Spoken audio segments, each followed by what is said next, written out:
freaking weekend, everyone. I'm your host, Jackie Lucas. Hope you're having a wonderful weekend. Of course, Jeff is here with me, but we also have a very special guest this weekend.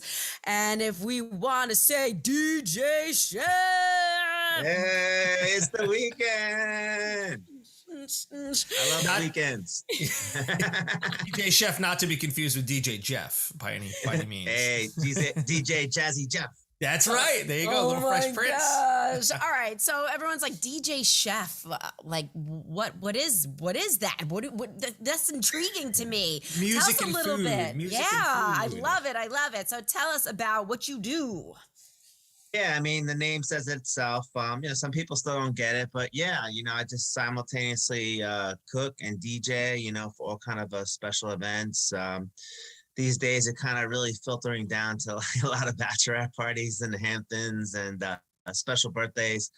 And then for large scale events, I do like corporate events and food festivals and, all those fun type of events as well.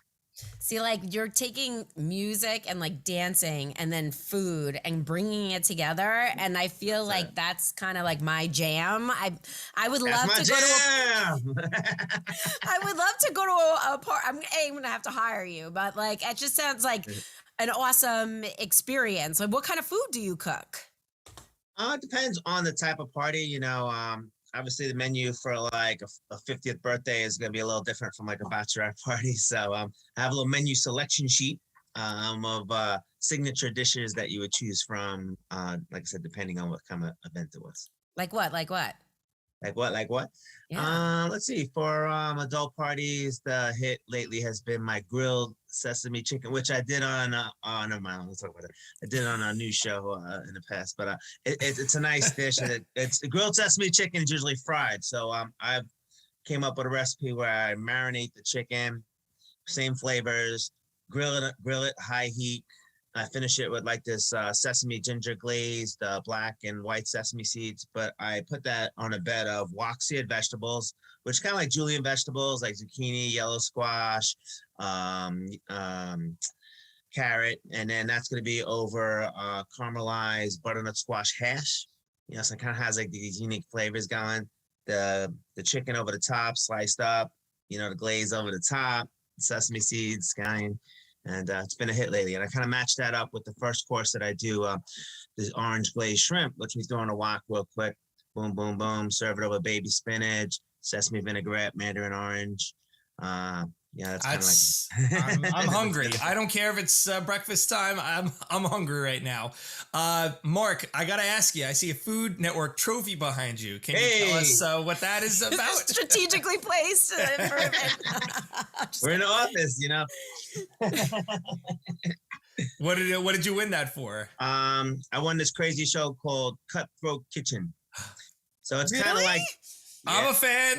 I'm a fan. I have to watch your episode now. Unbelievable. Yeah, it's kind of like Chopped, but they sabotage you on top of it. It's already hard, cooking with these, ingredients, small amount of ingredients, but then like they're gonna sabotage you, like take your knife away or make you stand in the corner for 10 minutes. It's pretty crazy, but I love that stuff. They say like you're not allowed to use the oven or something, like you're not allowed to use like a thing that you're like, well, okay, now what? We made this one guy cook on a camp stove.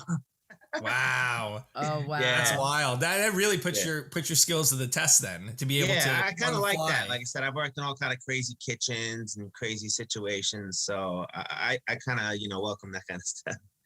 Well, it was funny that you said that because I guess you're just really good at multitasking, because to me it sounds a little overwhelming to like perfect a meal as a chef while you're also DJing though, like, and having to pick songs and interacting with the crowd. Like, how does that even work? Like, how do you do that? So like if I'm in a kitchen environment, it's like a dream kitchen would be like that open kitchen with the island right there that kind of spills out into like a great room or a living room kind of thing. So I always have like these tables in the truck. So like a 4-foot table that lights up. So like I would probably put the DJ setup on that. So it makes a little L on an island. Boom, I got my DJ set up right there. I'm cooking, I'm moving, I'm doing. I mean, I work with assistants that help me out, but I don't know. It's just my element, I'm just able to handle it. How did this all start? Like, what one day were you like, you were just cooking and you're like, it's kind of quiet. I think we need to liven it up. Yeah, it wasn't like a master plan, to be honest. So, I started out as a DJ here in Long Beach, DJing all the local places and stuff. And then, I got a job with a caterer, and she was, and it's like a day job, a few extra bucks. And then, I was working there a few months, and I became to be a good cook. So she kept kind of pushing me, like, to go to culinary school and get like a career for myself. And I didn't even know what culinary school was. I was like, yeah, right, whatever. And I kept doing the same thing, coming in late, DJing, all that stuff. So I don't know. One day I just needed to change, and I just went down to New York restaurant school. I signed right up. I didn't research what chefs make, what their business is about. I just knew I could cook a little bit, and I was in. They gave me my uniform, my tools. I know I just had like this new energy, and I took a help wanted sign right off of the board, and I got a job downtown, this place called Time Cafe. Once again, knew nothing about the place. So I'm in there cooking, like after school, whatever. And then boom, the Beastie Boys are in here. Madonna's sitting over there. JFK Jr. comes in with the rollerblades. And I'm like, wow, this is awesome. I'm in. And then I went on to work with Bobby Flay and Matt Kenny, John Taser, like all the top chefs at the time, Manhattan. And then the restaurant business just burned me out. I was kind of done, commuting to Manhattan and stuff too. I mean, I came back to Long Island, cooked in a couple of restaurants. Like. And then someone told me about corporate dining. I'm like, what is that? They're like, yeah, you cook Monday to Friday for these big companies, and you're done it like free, and you have the weekends off. I was like, sign me up for that. So I did that job. It was kind of like after coming from restaurants, it was just like, summer camp. So my energy was still going. Like I had to do more. So one of the executives said, hey, Mark, we like your food. Can you come cook, for a few couples on the weekend? And I was in Long Island. So boom, I got my tools, I write out my menus, and I was kind of like, reinvigorated again. But the dinner parties were just so painstakingly boring. People just swirling their wine, kind of, mulling over the food. And I said, what's missing here is the music. So I thought the DJ while I'm doing these dinner parties, and then boom, I don't know, I just put it on I had a little website, I put it up there, and it just kept snowballing. This is great. Now instead of wine, they're having drinks, they're dancing, and there was just more elements to what I was doing. And then, the Food Network calls me. They're like, DJ Chef, what are you doing here? This looks like fun. So they featured me on the show called What's Hot, What's Cool. It was like a news show of all the, the latest trends that are like kind of happening. Boom. And then I was on MTV. I did MTV Spring Break with Lindsay Lohan. I'm cooking and DJing in the background. I did an episode of the Party Plan of David Cetera. I didn't realize the magnitude of that, but that was like the event business. I'm coming from the restaurant business, so like that put me in the light in the event business with the top event planner. And then boom, I started getting calls for corporate events. So what I did is I changed the format to where I DJ and I cook up a little tasting, So now I could do events all over the world. I've been as far as Dubai doing like these food festivals and stuff. And wow. Then a wedding magazine calls me to say, DJ Chef, would you do this for a bachelorette party? Had no idea what a bachelorette party was. So we kind of spelled it out. You know what a bachelorette party was. No idea. So we spelled it out. They put in this wedding magazine. I started doing bachelorette parties, and then boom, that just snowballed into something like it just took over, And I didn't really want to be bachelorette chef guy, but just the parties are so good. The clients are good. These girls are like 20-something. They're also like PR people and marketing people, and it's just a great vibe. And it's have like you the most been popular thing that I do right now? Have you been bachelor chef DJ guy or just bachelorette so far? People call me, but it's just not the right fit for guys. Guys aren't as organized. These girls are organized. Like they have a whole itinerary for the weekend. Guys, come on. It's some cases of beer and whatever. Hey, listen, man, some of us like good food. All right, good food, good music. I wouldn't be opposed. Let's just say that. Wait, so now the old hag like me can I hire you still, or are you doing bachelor like I parties? said, I do a lot of like 30th birthdays 35th birthdays are big. Actually, like the bachelorette client, it has a little transgression to it. So like I'll do end up doing like maybe like their 35th, doing their kids' party. So wow. Oh, yeah. That's awesome. That's fun. Yeah, it's nice. It's really it's nice. I mean, some I've done You offer the a second bachelorette time party, discount. 40th. I've done the bachelorette party, 40th, kids party, and a 50th for one client. No way. That's Yeah. cool. That's really cool. Keeping Well, it that in the says something about, yeah. the service that you provide, because is there anybody else really like that? Not even locally. I mean, it just seems like There's such some a people who unique popped up to experience. try to do it, but it's tough to figure it out. So, and I don't know if anybody would really want to do it. You know what I mean? It's it You know takes a what's lot, funny? to Had figure it out. you're on social and everything, and I follow you, I think, on Instagram, and he'll post videos, and it's like the girls get to help, I guess, cook too, right? Yeah, Like that's what the makes people, it interactive. Yeah. yeah. So talk about that. And has there ever been like an epic fail? You know what I mean? Or I'm sure too, because a lot of these people are drinking too, so that should be an interesting situation.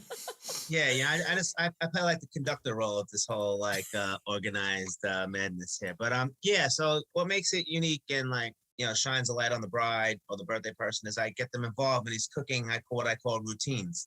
So right off the bat, we make this dessert together, my chocolate banana dream.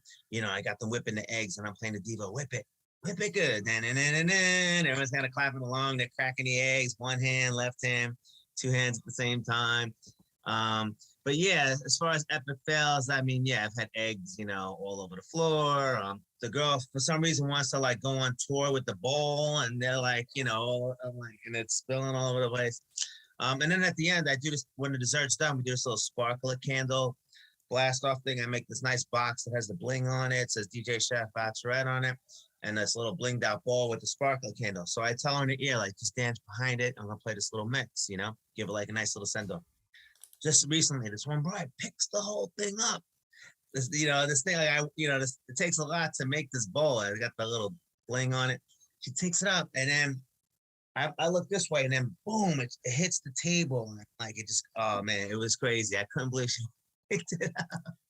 I thought you were gonna say like her hair got set on fire from the candle or whatever. Oh my goodness. When I first started, I gave them the regular knife, like we chop up the banana and I'm playing around, chopping it fast. Now they get the butter So knife. I gave it a regular knife, it's not super sharp. I don't really do any like butchering, but the girl cut her hand. She's laughing, like blood's everywhere. I'm like, oh man. I use the kid's knife now, like the plastic one. Oh my Yeah. goodness. Well, you know what the crazy thing too is, I think what's cool is that, like, especially now because of COVID, a lot of people don't want to go out. Like, I would love to have a party. I have a party like that inside your own home with just the people that you want to hang out with. That to me sounds just like ideal. Yeah, I don't want to be you don't around have like to deal random with people. the Yeah. elements. You know what I mean? Like, obviously, if it's all girls too, you always have to deal with the elements and stuff. If you go to a club or whatever, drunk guys coming up to you or whatnot. But yeah, during COVID, I didn't really stop. I was doing like the drive up parties. I put these monitors in my van with lights and everything. I had the mic, and I was doing up these drive up parties, and then it turned to backyard parties, and then I don't know, we were back in the house. That's awesome. And then people could do inside, outside too, like I said, with their comfortability about it and stuff. So it works. Yeah, I feel like even though we're kind of out of the pandemic, or sort of, just when you think, then something else happens. But I feel like the whole backyard and the home space vibe, I feel like that's going to continue. I feel like people kind of rediscovered staying home, doing stuff at home, finding ways to to use the backyard in ways maybe they haven't, like this, to have someone else come and cook and stay at home, and hey, we have a perfectly nice kitchen, we don't need to go out to a restaurant, we could have someone come and do it. I feel like things like that are going to get more popular, or stay popular in the next few years. And yeah, people love to show off their kitchens and stuff. But and you know what I do? I transform the space. I have these mini uplights that I found. Someone introduced to me, so I have like 5 or 6 of them, and I just place them under like the cabinets or just around, and they just slowly change colors throughout the space. So it doesn't, you don't feel like you're in your kitchen. Can you do it in a backyard though? Like, or you really need their kitchen space, or do you bring your own equipment? When people say I want to do a backyard party, I mean, you're kind of relying on a lot of things, the weather and, bugs and this and that. I usually have to be under some kind of coverage, so I like to be in the inside. Not to say that people can't go outside and it can't be inside outside, but if I'm cooking, a 3-course party, I like to be more inside, but not to say I'm totally opposed to it. I've done many pool parties and stuff, so it depends on the space, to be honest. Yeah, because that's your next venture is DJ, chef, lifeguard. Cooking, DJing, and lifeguarding. I grew up in Long Beach. We know all about the waters here. Yeah, exactly. Because I know that a lot. Now, what's also popular is like the hibachi coming to your house and stuff. I know one of my friends recently did this, but like I feel like you're like 10 times better than just hibachi. I don't know. That's just I mean, we did it too. It's good for the family. You hired family meals and stuff. But I feel like it's good for like a unique dinner with the family and stuff. But like for like a birthday, or a celebration, you really need to like, take it to like a little another level where there's going to be dancing and whatnot. Where you need that DJ to kind of orchestrate it a little more. Mm-hmm. I mean, the hibachi thing was only like an hour when we did it. Did they stay longer than that? I don't know. I've never done it. Yeah, I think it's a quick thing. All right, so can we just play a brief game? I just thought of this game. It's not an organized game, but I feel like because when you get to know your clients or a little bit, like song wise, like the vibe that you want to play depending on what kind of party you're going to. So if you were going to go to a party for Jeff, pick 3 songs that you would definitely play that come to mind when you think of Jeff, and then what 3 songs would you play at my party? All right, DJ Jazzy Jeff. All right, I already know where we're going with this. We're gonna get low, get low, get low. All right, Lil Jon. We're gonna go to DMX. Y'all gonna make me lose my mind up in here. There we go. I love it. Right, I love it. R.I.P. Then we're gonna end it with a little Jay-Z. Okay. Right. Okay. I love Did I nail it? I would say so. I could get down to those 3 songs anytime. Or those 3 artists, any song. At my party. You're gonna grab the mic and you're gonna start rapping, right? Oh boy. Jeff the rapper. After a couple White Claws, no? I can't say you're wrong. That's pretty good.